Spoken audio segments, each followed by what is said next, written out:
Hello दोस्तों, मैं हूँ तोता। आपका इस पाठ में स्वागत है। चलो देखते हैं कि आप इस पाठ में क्या सीखेंगे। वस्तुओं का क्रम यानी ऑर्डर क्या होता है और विशेषताओं के आधार पर वस्तुओं को एक क्रम में कैसे व्यवस्थित यानी अरेंज किया जाता है। सुबह का समय है और छोटू अभी नींद से जागा है। वह उठ के सबसे पहले अपने दांत ब्रश करता है, फिर वह नहाता है। नहाने के बाद वह पाठशाला जाने के लिए तैयार होता है। फिर वह सुबह का नाश्ता खाकर दूध पीता है। तो यह है छोटू की सुबह की गतिविधियों का क्रम, यानी हर सुबह वह यह सब गतिविधियां एक के बाद एक इस क्रम में करता है।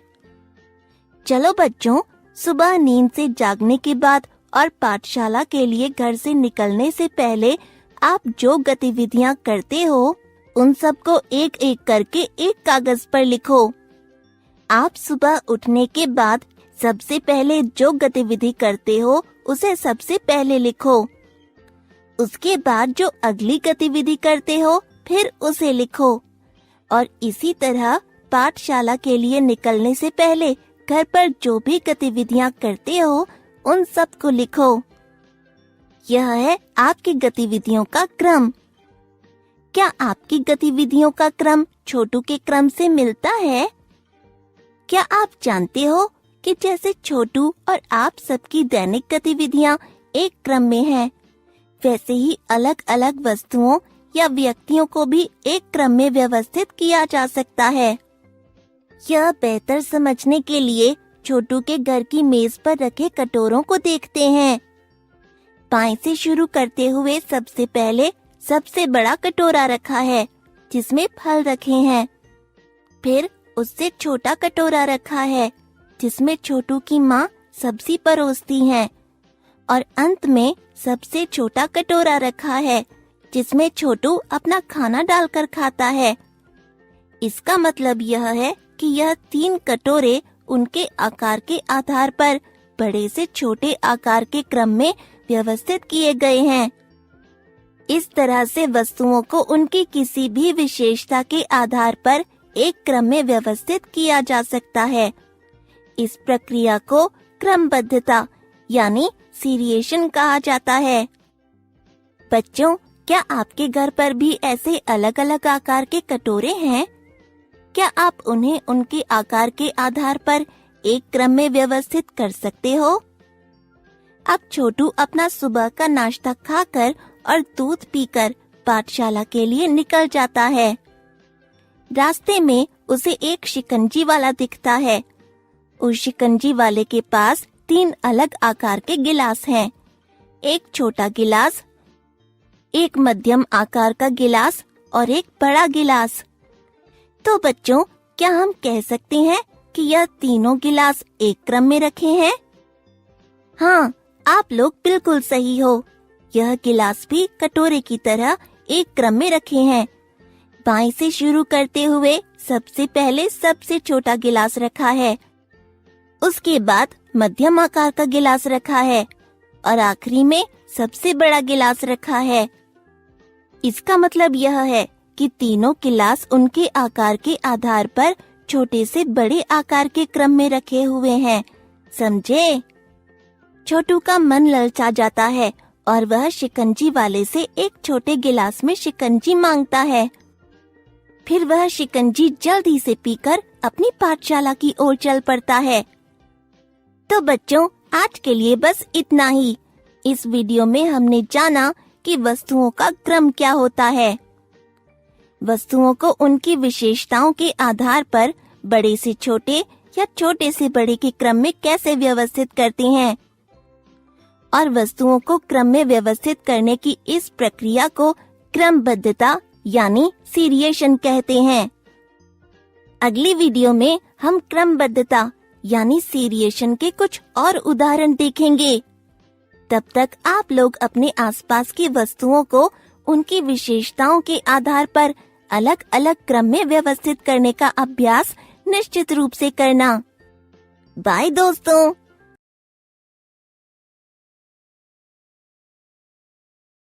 क्रमबद्धता यानी सीरिएशन के उदाहरण। तो बच्चों, पिछली वीडियो में आपने जाना कि वस्तुओं का क्रम क्या होता है। वस्तुओं को उनकी विशेषताओं के आधार पर बड़े से छोटे या छोटे से बड़े के क्रम में कैसे व्यवस्थित करते हैं, और वस्तुओं को क्रम में व्यवस्थित करने की इस प्रक्रिया को क्रमबद्धता यानी सीरिएशन कहते हैं। इस वीडियो में हम देखेंगे क्रमबद्धता यानी सीरिएशन के कुछ उदाहरण, जिनमें हम अलग अलग व्यक्तियों और वस्तुओं को उनकी विशेषताओं के आधार पर क्रम में व्यवस्थित करेंगे। आज छोटू की कक्षा एक पिकनिक के लिए जा रही है। छोटू की अध्यापिका सब बच्चों को 4 के समूह में खड़े होने के लिए बोलती है। फिर वह उन 4 बच्चों को अपनी लंबाई के आधार पर छोटे से बड़े के क्रम में एक रेखा में खड़े होने के लिए बोलती हैं। छोटू और उसके 3 और दोस्त आरती, नेहा और सोनू एक रेखा में खड़ा होना शुरू करते हैं। सबसे पहले चारों दोस्तों में से लंबाई में सबसे छोटा बच्चा छोटू आगे खड़ा हो जाता है। उसके पीछे उससे लंबी मगर बाकी से सबसे लंबाई में छोटी नेहा खड़ी हो जाती है। नेहा के पीछे सोनू खड़ा हो जाता है। फिर अंत में आरती सोनू के पीछे खड़ी हो जाती है, मगर सोनू बस यह देखता है कि वह नेहा से लंबा है और यह नहीं कि आरती सोनू से लंबाई में छोटी है। तो बच्चों, क्या छोटू और उसके दोस्त छोटी से बड़ी लंबाई के ठीक क्रम में खड़े हैं? छोटू और नेहा तो ठीक क्रम में खड़े हैं, पर सोनू और आरती सही क्रम में नहीं खड़े।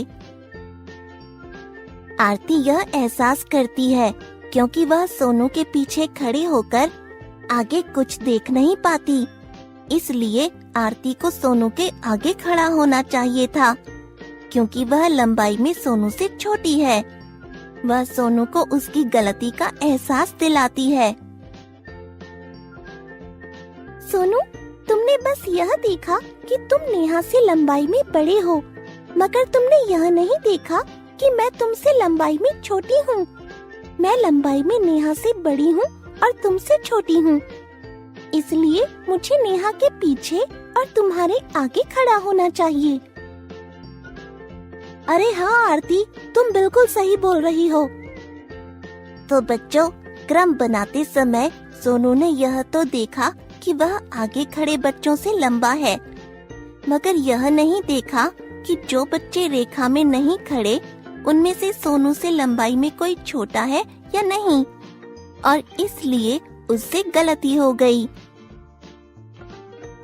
आखिरकार छोटू और उसके तीनों दोस्त उनकी लंबाई के ठीक बढ़ते क्रम यानी छोटी लंबाई से बड़ी लंबाई के ठीक क्रम में खड़े हो गए। बच्चे पिकनिक के लिए पार्क पहुंचते हैं। वहां पर छोटू और उसके दोस्त पिट्ठू खेलने का फैसला करते हैं। सबसे पहले आरती और छोटू पत्थरों का उनके बड़े से छोटे आकार के आधार पर एक ढेर बनाना शुरू करते हैं। इसके लिए आरती आसपास से 4 पत्थर इकट्ठे करती है। फिर वह सबसे बड़ा पत्थर सबसे नीचे रखती है। बाकी के पत्थर रखने के लिए वह छोटू की मदद मांगती है। छोटू, अब जो बाकी 3 पत्थर रखे हैं, उनमें से सबसे बड़ा पत्थर इस पत्थर के ऊपर रख दो। पर आरती, हम इन पत्थरों को बड़े से छोटे आकार के क्रम में क्यों रख रहे हैं? अगर हम छोटे आकार के पत्थर पर बड़े आकार का पत्थर रखेंगे तो वह गिर जाएगा, क्योंकि उसका संतुलन बिगड़ जाएगा। देखो, ऐसे। इसलिए हम नीचे बड़ा पत्थर रखेंगे और उसके ऊपर उससे छोटा, जिससे सब पत्थरों का संतुलन बना रहे। ओ अच्छा, अब जो 2 पत्थर बचे हैं, उनमें से सबसे बड़ा पत्थर इन दोनों पत्थरों के ऊपर रख दो। यह लो आरती, और अब यह आखिरी पत्थर भी रख देते हैं।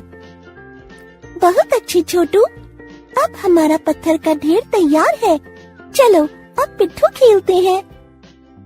बच्चों, इस उदाहरण में आपने देखा कि कैसे छोटू और आरती ने पत्थरों को एक एक करके उनके आकार के घटते क्रम, यानी बड़े आकार से छोटे आकार के क्रम में उनका एक ढेर बनाया। तो बच्चों, क्रमबद्धता यानी सीरिएशन के उदाहरण देखने में मजा आया ना? बस आज के लिए इतना ही। इस वीडियो में हमने जाना कि अलग अलग व्यक्तियों या वस्तुओं को उनकी विशेषताओं के आधार पर छोटे से बड़े या बड़े से छोटे क्रम में कैसे व्यवस्थित करते हैं।